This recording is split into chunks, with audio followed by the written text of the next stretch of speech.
Alright, so if you got a Lincoln Sa200 or pretty much any of the SA or SAE models, one of the things you got to do is you got to clean the commutators every so often.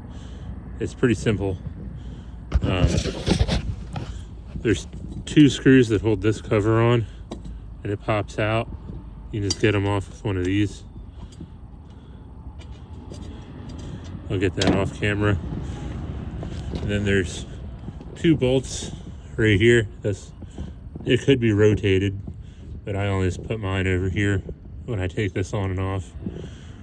So take this cover off, and that'll expose your commutators for both generators.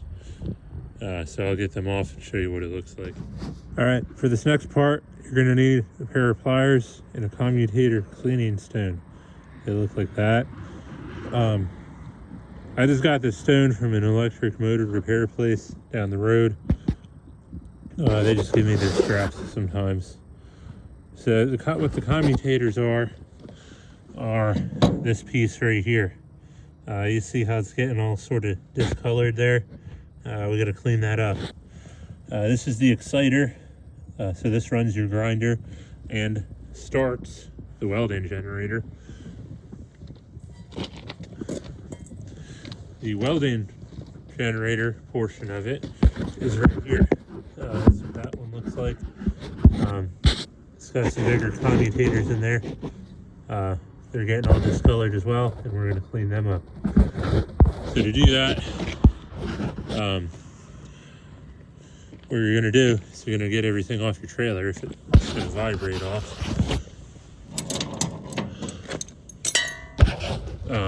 When you start up your welder, get it running, and then you grab your commutator cleaning stone with your pliers. I'll see if I can do this one-handed here. I'll set the iPad down currently. You grab your cleaning stone and your pliers, grip it like that, and then when it's running, you're just gonna find something to brace on, and then just kind of run it in there. I'll see if I can do this one-handed here. I'll show you the commutator or the exciter, and then I'll do the welder off camera.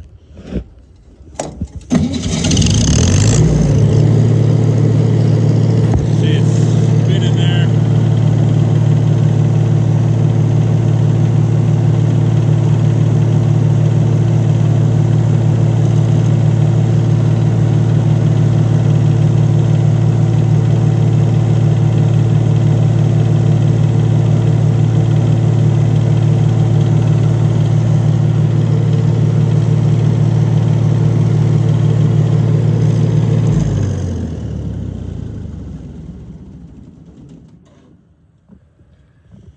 All right, see how all that junk kind of came up off of there? It's looking a lot better. You know, it could be a little bit better, but for me, it's good enough. So I'm gonna do the welder portion off camera because it's a lot harder.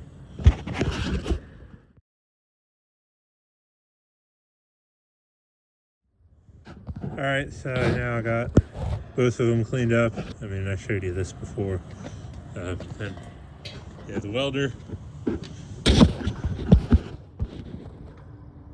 That one cleaned up a lot better. So, why did I do this? Well, you need to do this if you're running a welder like this. All that crap that was on there is going to make it a lot harder to start your welds. It's going to make your welder run like junk. I mean, there's other things that you need to do to get these machines running good and welding how you like them. But that's one of the things you got to do. So I'm going to check the open current voltage.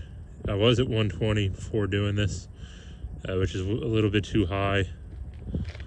So yeah, I cleaned this stuff up. I'm going to check the current again, the voltage, and then yeah, I might have to lower my RPMs just a little bit This thing got stuck in high idle, and it's been like that for a while. So yeah, not a big deal, but yeah, if you're having trouble starting your arcs, starting your welds with one of these things, that's one of the things you got to do. Some people use sandpaper and a stick, but it can mess up your commutators. So try to get a cleaning stone. It works a lot better.